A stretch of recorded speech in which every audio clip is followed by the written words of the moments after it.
Journal de bord. Bienvenue dans cette nouvelle vidéo, mesdames et messieurs. Nous sommes sur le 3e épisode de 60 jours de détox. Une petite abeille sur mon lit. Oula. Il faut que tu te casses, madame, par contre, frère. Bref, je crois que c'est ma lettre qui l'attire. Bon, attendez, il faut que je la fasse sortir.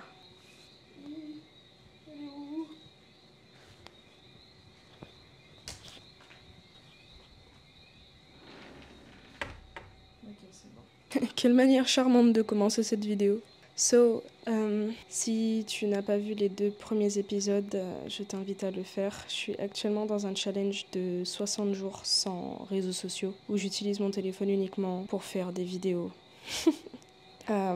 Aujourd'hui, ça a été plus dur que d'habitude, je vous avoue. Je me suis sentie vachement seule parce que j'ai senti cette espèce d'émotion où, en fait, t'as l'impression que tu t'ennuies. Ce fameux ennui dont je vous ai parlé, je l'ai ressenti fortement aujourd'hui, au point où j'ai fait que dormir. J'ai un petit peu procrastiné sur les choses que j'avais à faire et tout. En fait, j'ai eu comme une espèce de baisse de morale, j'avais rien envie de faire. Et j'ai un petit peu le culpabilisé parce que je me suis dit, ouais, mais je me suis fixé des objectifs, etc. J'avais mon pourquoi et tout. Et j'étais quand même dans du down. Donc j'ai travaillé un minimum. J'ai fait les choses. Hein. C'est pas pour dire que j'ai tout mis de côté, mais je sais que je l'ai pas fait au pourcentage que j'aurais voulu. Et en fait, ça a créé une espèce de frustration où même là, il est encore tôt, il pleut. Vous voyez, aujourd'hui, il faisait pas beau. Et quand il fait pas beau, je trouve ça a des répercussions sur nous, en fait. Je sais pas pourquoi. Ça donne envie de dormir, ça donne envie d'être calme. Et j'avais cette sensation que le monde n'était pas actif. Mais le monde n'était pas actif parce que il n'y avait pas de réseaux sociaux, je ne voyais pas du coup l'activité, j'avais pas de message, on m'envoyait pas de message, je n'envoyais pas de message aux gens. Et en fait, j'ai vraiment eu cette sensation de solitude que je travaille un petit peu parce que l'idée c'est d'arriver à être bien avec soi-même, etc. On a compris, mais il en est pas moins que ça fait quand même quelque chose. C'était super désagréable. Et comme conclusion, j'ai l'impression d'avoir rien foutu et ça me saoule. Et j'aimerais me défaire de cette sensation-là, en fait, de me dire que il y a des fois, en fait, il y a des jours comme ça où on n'a rien envie de faire et c'est ok, vous voyez. Il y a des jours comme ça où on n'a pas envie.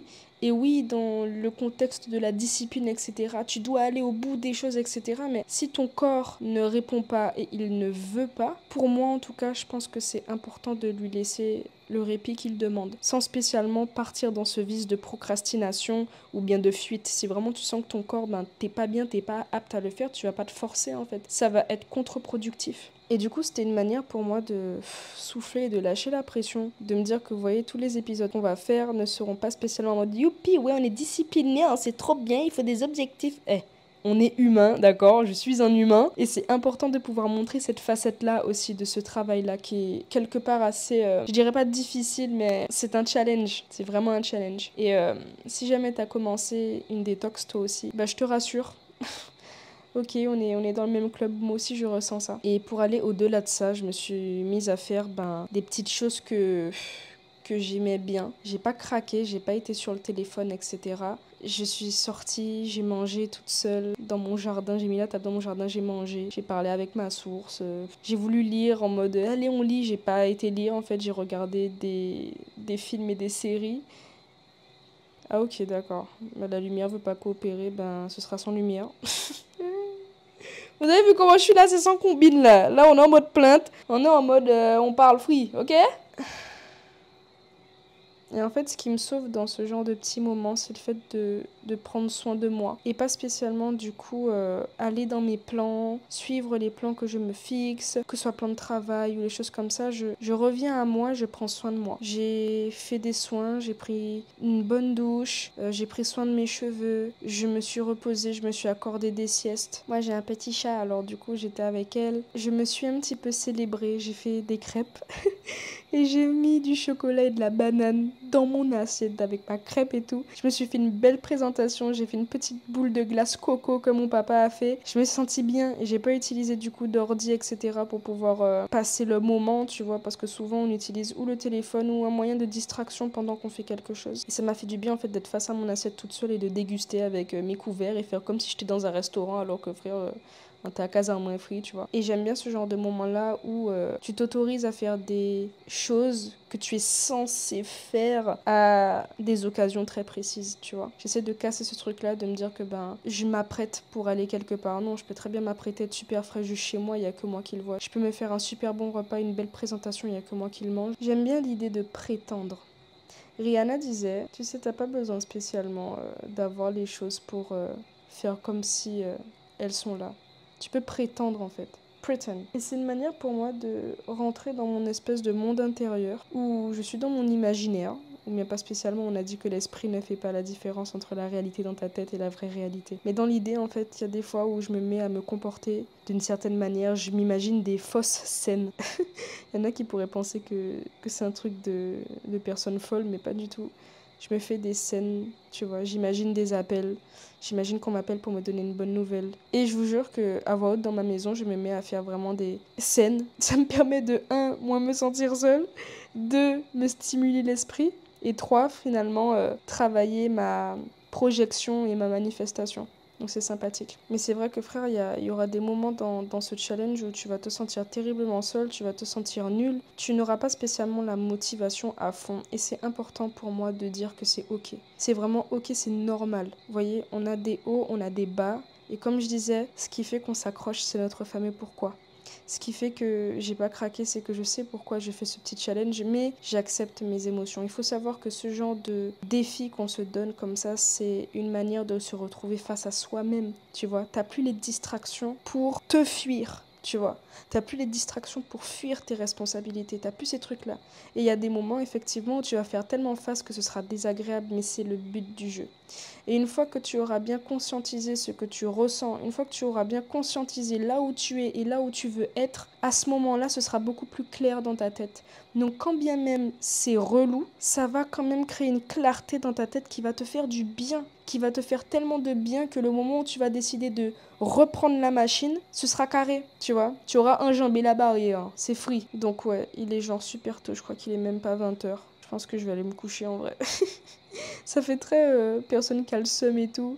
Mais c'est vrai que cette journée, elle a été super calme et peut-être trop calme comparée à d'habitude. Parce que d'habitude, on est dans le rush.